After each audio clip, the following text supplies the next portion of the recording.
This is Orson Welles speaking from London.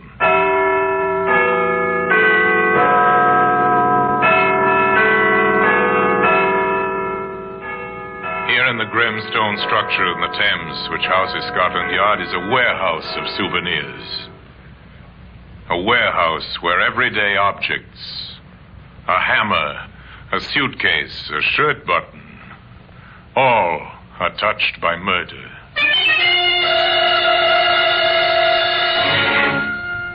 You take this canvas bag.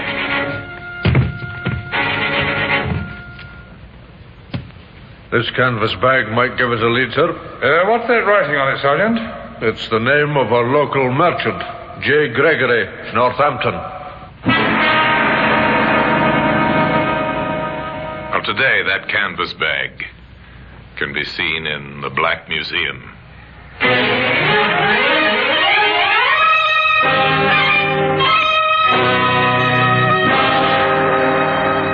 From the annals of the Criminal Investigation Department of the London Police, we bring you the dramatic stories of the crimes recorded by the objects in Scotland Yard's Gallery of Death, the Black Museum.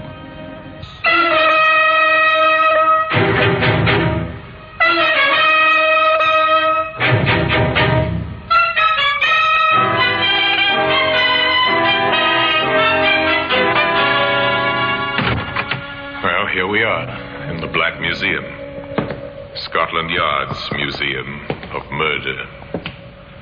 As here lies death. All the ways and means of death. Guns, of course, abound in plenty, but there are other simpler objects, things that were never meant for murder. Now, this gold trophy. A famous sportsman climaxed a great career by winning this. Later, it was an exhibit in his trial. It was proved he had used it to batter a man to death. Here's a knitting needle, perhaps used to knit for absent friends, for children not yet born. And it was put to more lethal use, to end a life. Here we are. Here's the canvas bag. It was once a bag used to hold provisions in a Northampton grocery store. Later on, it became more famous, but we anticipate. Let's begin the story not with the canvas bag, but with a certain young woman who at her home in Birmingham was packing her suitcases.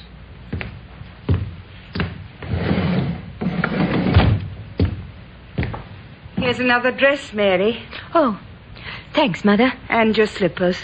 Mm-hmm. Well, I think that must be all. Let's just have another look round. You don't want to forget anything. No, that's right. Oh, here you are, just as well I looked. Some stockings. Oh. Well, I think that's all. Yes. I'll just lock my suitcase. Mary?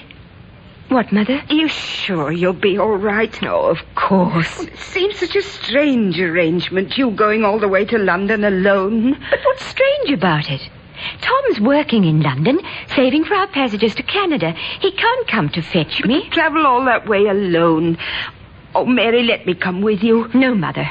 I'm not a child. You're an almost married woman, but that doesn't mean your mother still can't worry about you. Mother, really. Look, I'll be perfectly all right. Tom and I are getting married when I reach London. A month later, we'll be on our way to Canada. And we'll lose you.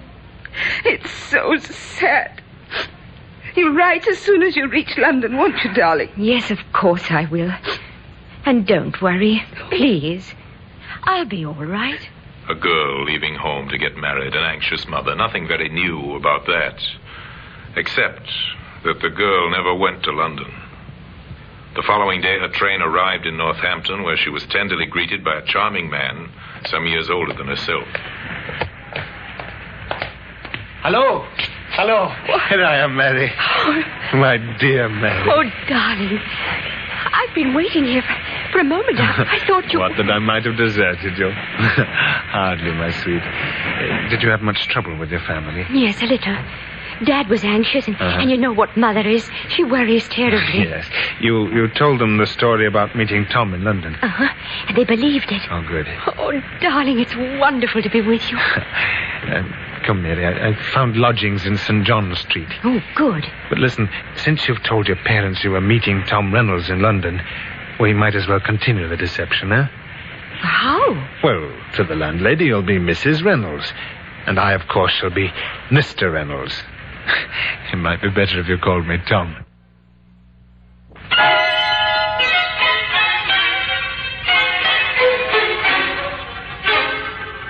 The landlady found Mr. and Mrs. Reynolds a charming couple, so devoted, so very much in love. Good afternoon. That's it. I'm Mr. Reynolds. I wrote to you about a room. Oh, yes, Mr. Reynolds. I was expecting you today, just like you said in the letter. And this is my wife, Mary. Pleased to meet you, Mrs. Reynolds. I expect you'd like to see the room right away. Yes, I would. Well, if you'll just follow me, there's only one flight of stairs. Let me carry the bag, dear. It's too heavy for you. All right. Have you any idea how long you'll be staying, Mr. Reynolds? Well, I can't tell you at the moment. It depends on circumstances, doesn't it, sweetheart? Yes, dear.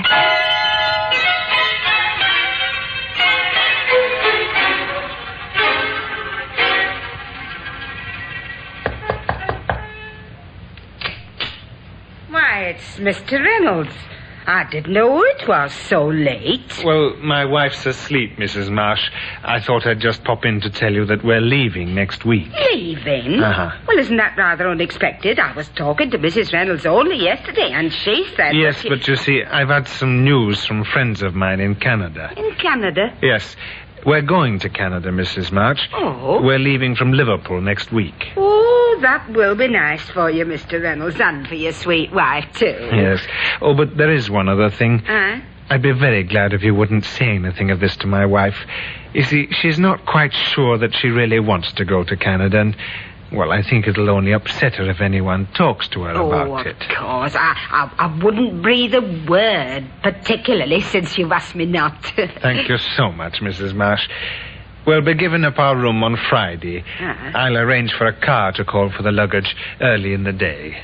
So considerate, the landlady thought. Such a gentleman. On Friday morning, she said goodbye to the couple with reluctance. At least she said goodbye to Mr. Reynolds, who explained that his wife had gone ahead to the railway station.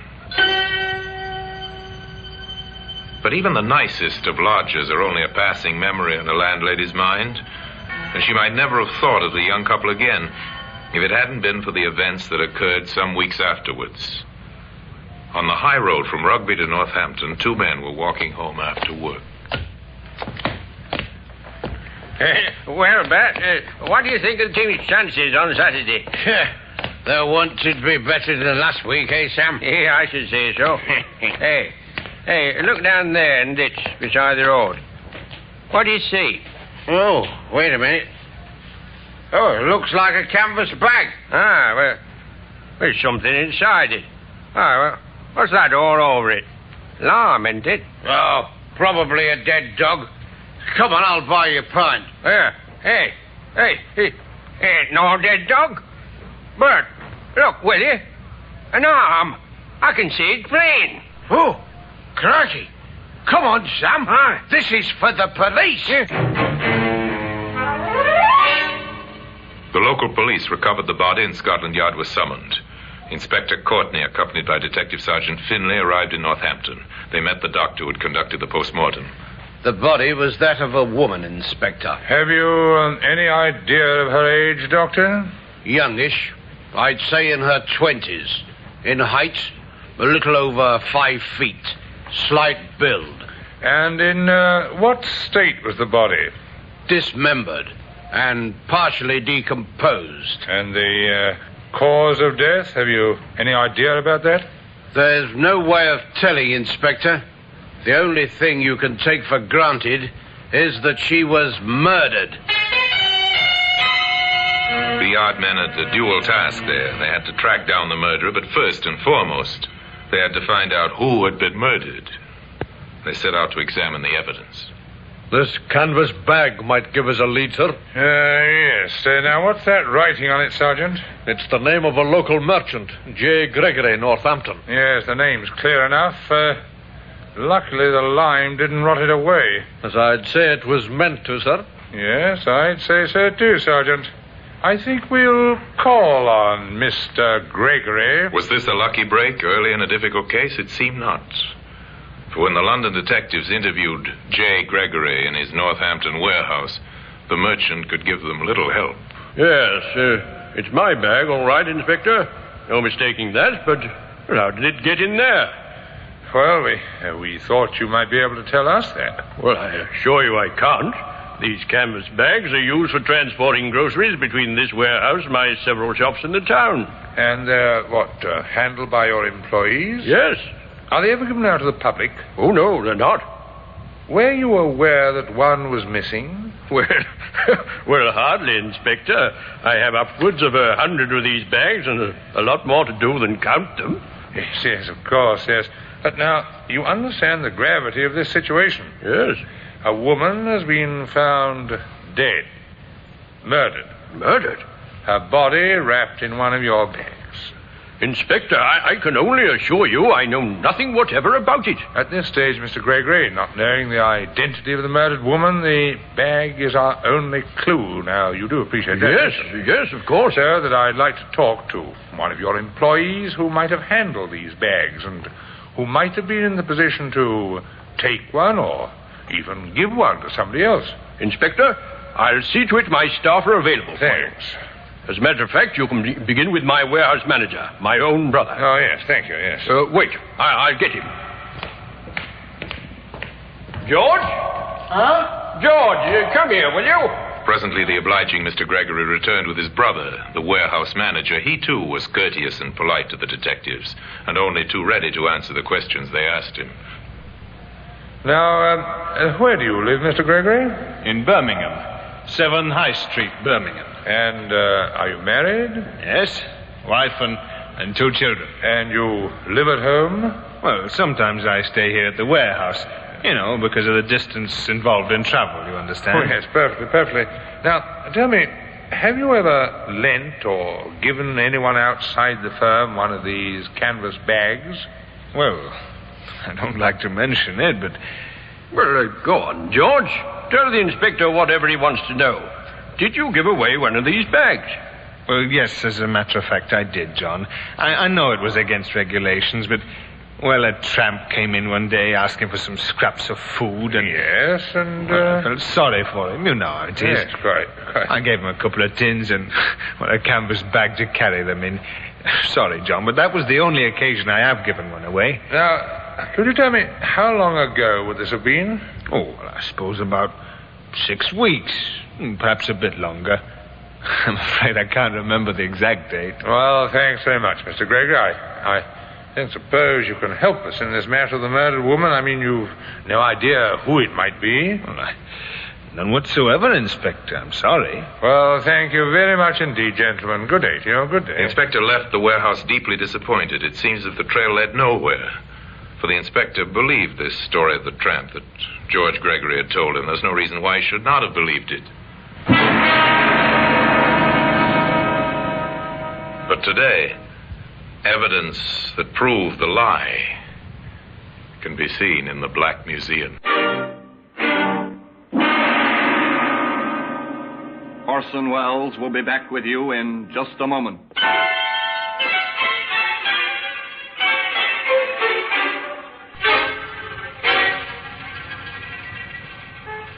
There are hundreds of women reported missing every year throughout England. Now to the local police stations throughout the land, the messages went out in a long and slow search to find the identity of the murdered woman. Desire information on any woman reported missing within past 2 months. Special attention to young woman about 5 feet in height, of slight build, well dressed. In answer to your inquiry, we've checked all missing persons approximating to the description given in the Glasgow area during the last 2 months. There are 3 missing persons whose descriptions might fit the one given, and further investigations being made in each case. I shall report further within the next 7 days. Hello, sir. This is Scotland Yard. We've been looking into your inquiry, and we find that in the London area there are 27 cases of missing persons, That would seem to justify investigation in relation to your inquiry. From preliminary inquiries, 13 of these cases can already be discounted. On the remainder, further inquiries are still being made. We'll be in touch with you later, sir. Goodbye. The reports came flooding into Scotland Yard. The leads faithfully followed. Dead ends, all of them. The investigation into murder was bogged down because nobody knew who had been murdered. Here's another one, Inspector. People by the name of Wilson in Birmingham. Worried about their daughter. Oh, I never knew there were so many youngsters who run away from home. Well, still, have it checked, Sergeant. Right, sir. Another patient inquiry begins. When did your daughter leave home? Where was she going? Have you heard from her? The questions were asked, the answers were written down, and the result was sent to Scotland Yard. Wilson, yes. Number 9 High Street, Birmingham. Left for London to marry a young man named Tom Reynolds. Seems like she didn't get there, sir. Yeah. Family had a letter from Reynolds, just a sort of friendly note, no mention of the girl. I understand young Reynolds went to Canada, sir. He was once engaged to the girl, but they broke it off. Oh, yes? The next thing, when he was in London, the girl had a letter from him asking her to marry him and go out to Canada. Yes, but did the family see the letter? No. It was all pretty hurried. They were upset, but she seemed to be able to get her own way. Oh, I've heard this kind of thing before. Now, I wonder who the man was. Not Tom Reynolds, that's certain. His letter to the family is enclosed there, sir. Oh, let's see it, will you? Yes, wait a minute. Now, rough crossing, how is everyone? Miss Mill, neighbors. No, he doesn't mention her. Now, what was her name? Mary, sir. Mary Wilson, 9 High Street, Birmingham. Sergeant, that seems familiar. To me, too, sir. I can't quite place it, Wait a minute, I've got it. What, Inspector? George Gregory, that warehouse manager. His address is 7 High Street, Birmingham. Number 7? Well, that means he lives next door. Patience had paid off again. Careful and painstaking methods had given them a new lead, or rather, the renewal of an old lead. For the canvas bag had first led them to the Gregory warehouse. The detectives went back to Northampton, back to interview George Gregory. Mary Wilson, Inspector? Well, of course I knew Mary Wilson. Now, tell me, when did you last see her, Mr. Gregory? Oh, some time ago. She went to Canada, you know. She married a young chap named Reynolds. Yes, but did she marry him? Oh, to the best of my knowledge, she did. You said, I knew Mary Wilson. Mm-hmm. Why the past tense? I don't know. Well, don't you always use the past tense when you're not likely to see a person again? Oh, you don't think you'll see her again? Well, Inspector, with her married and living in Canada, that'd hardly be likely, Inspector. George Gregory seemed at ease. His answers rang true. It could be nothing but a strange coincidence. Inspector Courtney gave certain instructions. I want a cable sent to Tom Reynolds in Canada. Find out if he married Mary Wilson or not. The odds are he's still single. Then Courtney went to Birmingham, to number 9 High Street, where he talked to Mary's mother. I don't want to alarm you, Mrs. Wilson, but I'm from Scotland Yard, and I want to make certain inquiries. Scotland Yard? Oh, my Mary's done nothing wrong, has she? Of course not. No. Now, tell me, Mrs. Wilson, do you really think your daughter might have gone to Canada with her young man? Oh, I don't know what to think, sir. I was always puzzled. I mean, the way she seemed to patch things up with Tom. Yes, did you question that? No, I didn't say much. I was glad, really. About her marrying the young man? Yes. Well, you see, for a while I was worried there was another man she seemed to like, but too much, if you know what I mean. Oh, you disapproved? Oh, Mary was never one to take criticism, but I didn't like it, I can tell you. Was the other man older? He was, old enough to know better. Him with a wife and 2 children of his own. I tell you, I was relieved when I thought Mary was going away to marry Tom Reynolds. Now, there's one more question I must ask you, Mum. Yes, Inspector? The name of this attentive gentleman. Well, I don't like to make anything of it, mind. No, but I'd like to know his name.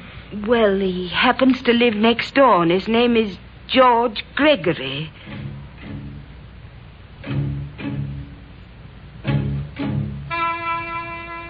We've had a reply to your Canada cable, sir. Okay, Sergeant, go ahead and read it. Tom Reynolds is living in Ottawa. He's a bachelor. Last time he saw Mary Wilson was in Birmingham 3 months ago. What about his letter from London? There was no letter from London. It was beginning to add up. Point by point, link by link, a chain of circumstantial evidence was being forged. Forged by the patient police. I think he's our man, Sergeant. And imagine it, sir.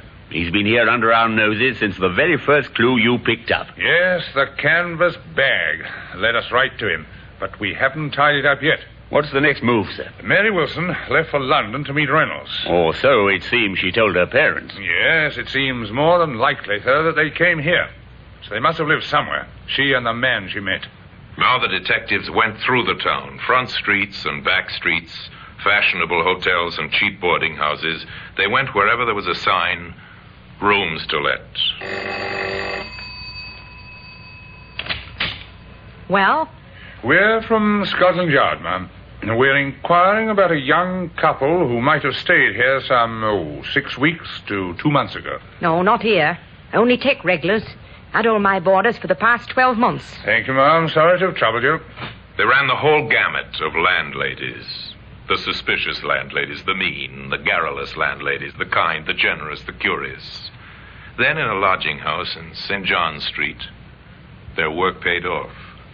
A young couple? Yes, I've had a few. What was their name? We're not sure what name they might have been using. Oh, you mean Crooks? Well, let me see. Oh, it couldn't have been that nice young couple, Mr. and Mrs. Reynolds. Now, What was that name? Reynolds. Tom Reynolds? Yes, I believe it was. Such a nice man. Oh, and his young wife was named Mary. She was awfully sweet. Mrs. Marsh, can you give me a description of Mary Reynolds? Why, yes, I think so. Short, about 5 feet tall, brown hair, rather pretty. Yes. Not much help, I'm afraid. I can't remember any other details. Oh, you helped a lot, thanks. And the man? Tall, dark hair, and a small mole on his left cheek, older than her. Oh, but he was very nice indeed. Oh, surely they couldn't have done anything wrong. Mrs. Marsh, can you, I want to attend the police station tomorrow morning at 10? Me? Why, sir? Well, we'll be having an identification parade at 10 sharp.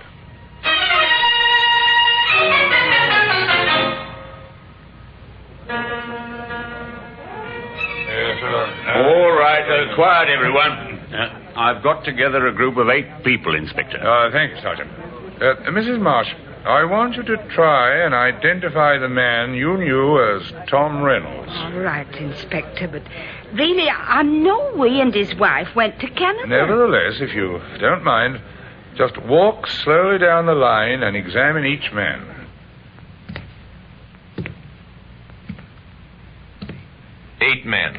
A couple of detectives, 2 men taken out of the cells, 1 recruited off the street, and in the middle of them, a protesting, indignant George Gregory. It's not this man. Nor this. No, not him either. Why, Mr. Reynolds! Gregory, grab him, man! I got him! Here. There were enough policemen present to overpower the hastily departing Mr. Gregory, who was immediately arrested on a charge of having murdered Mary Wilson. Today, the evidence that brought about his downfall, the canvas bag that first directed police attention to him, occupies a place of honor in the Black Museum. George Gregory killed a woman, he said, because she was too much in love with him to let him go, but he couldn't afford the scandal that might arise if he continued his association with her. Not a very nice reason, but then the reason for murder seldom are. Anyway, George Gregory was tried and convicted and paid for his crime one morning at 8 o'clock. And now, until we meet next time in this same place for another story about the Black Museum, I remain, as always, obediently yours.